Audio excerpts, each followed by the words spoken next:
You lived an entire life before you turned 3. You were born. You opened your eyes for the first time. You heard your mother's voice. You tasted food. You took your first steps. You said your first word. And you remember none of it. Not a single moment. Most people think the answer is obvious. The brain wasn't mature yet. You were too small. But that's not quite right. And the real answer is far stranger than you'd expect. Because your baby brain wasn't failing to record your life. It was recording everything. The memories were there, but something destroyed them. In 1905, Sigmund Freud was the first to give this phenomenon a name, infantile amnesia. But the real understanding came later. In the 1980s, psychologist Carolyn Rovey Collier at Rutgers University ran a simple but brilliant experiment. She tied a ribbon from a baby's ankle to a mobile hanging above their crib. The babies quickly figured it out. Kick your leg and the mobile moves. They loved it.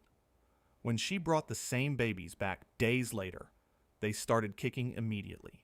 They remembered. Even 2-month-olds held that memory for several days.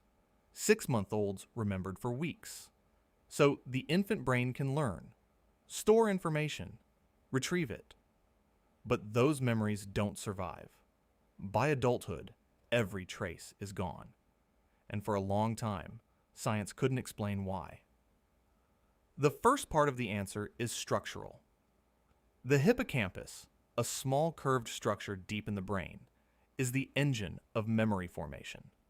It's what turns lived experience into an episode you can replay in your mind. A birthday, a conversation, a walk in the rain. In adults, the hippocampus works together with the prefrontal cortex, tagging, storing, retrieving. But in infants, this system is still being built. The connections between the hippocampus and the cortex are forming. The dentate gyrus, the gateway for new memories, doesn't fully mature until somewhere between ages 2 and 4. So the infant brain could form short-term memories. It just couldn't move them into long-term storage the way an adult brain does. But that's only half the answer. And honestly, what comes next is far stranger. In 2014, 2 neuroscientists in Toronto discovered something that turned our entire understanding of infant memory upside down. Sheena Jocelyn and Paul Franklin at the Hospital for Sick Children proposed a hypothesis that sounded almost absurd. What if the very process that builds your brain is also what destroys your memories? Here's what they meant. In the first years of life, the hippocampus produces new neurons at an extraordinary rate. This is neurogenesis, and it's essential. Those new cells form the circuits you'll use for the rest of your life. But every time a new neuron integrates into an existing circuit, it disrupts the connections that were already there, the connections that were holding your memories. To test this, they ran experiments on mice. When they artificially increased neurogenesis in adult mice, those mice started forgetting things they had previously learned. When they slowed neurogenesis in infant mice, those infant mice held onto their memories longer than normal. The results, published in the journal Science, pointed to a conclusion that defies intuition. Your baby brain wasn't too weak to hold memories. It was too busy growing. The same explosion of new neurons that built your brain was overwriting the memories stored inside it. Your earliest experiences didn't disappear because they were never saved. They disappeared because your brain kept building new rooms and tearing down the old walls in the process. But there's another layer, and it's the strangest one. To form what scientists call autobiographical memory, where you are the main character of an event you can replay in your mind, you need something most people take completely for granted. You need a sense of self. You need to understand that you exist as a separate person, that things are happening to you. Psychologists Mark Howe and Mary Courage argued in the 1990s that this is the critical missing piece. Before roughly 18 to 24 months, infants don't recognize themselves as distinct individuals. The classic test is simple. Put a dot of rouge on a baby's nose and place them in front of a mirror. Before 18 months, the baby treats the reflection like another child, doesn't reach for the mark on their own face. After 18 months, they do. They recognize themselves.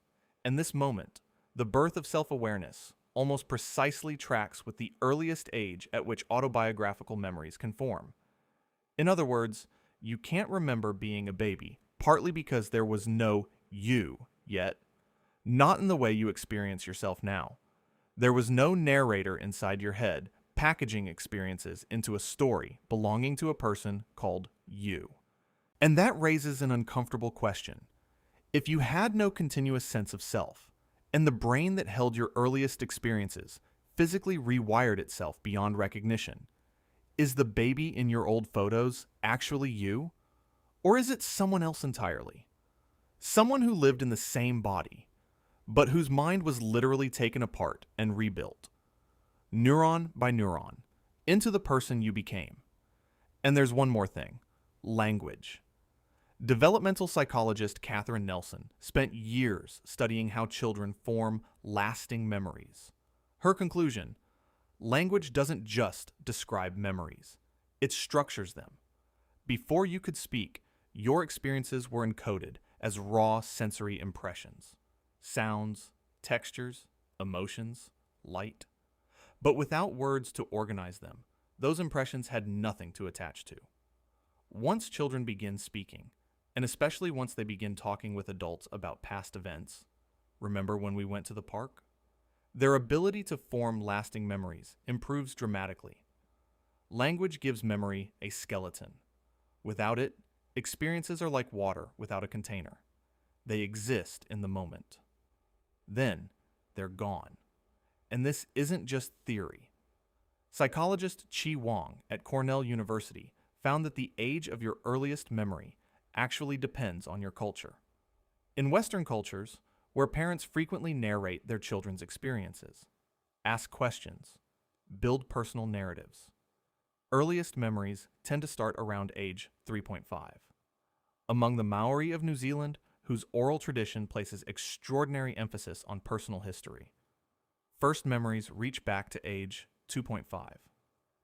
In some East Asian cultures, where early childhood narratives focus less on the individual, first memories tend to start closer to age 4 or later. The culture you grew up in literally determines how far back your memory reaches. So here's what actually happened to your earliest years. The hippocampus wasn't ready to build long-term memories. And even when it started to, the flood of new neurons tore through the circuits that held them. You had no sense of self to anchor experiences to, and you had no language to give those experiences a shape that could survive. It wasn't one reason. It was everything at once. Every person who has ever lived went through this. Every person you know has a black hole where the first years of their life should be. And the answer to the question, why, isn't that your brain was too simple. It's that it was doing something incomparably more important than remembering. It was becoming you. And to do that, it had to literally destroy the person who existed before.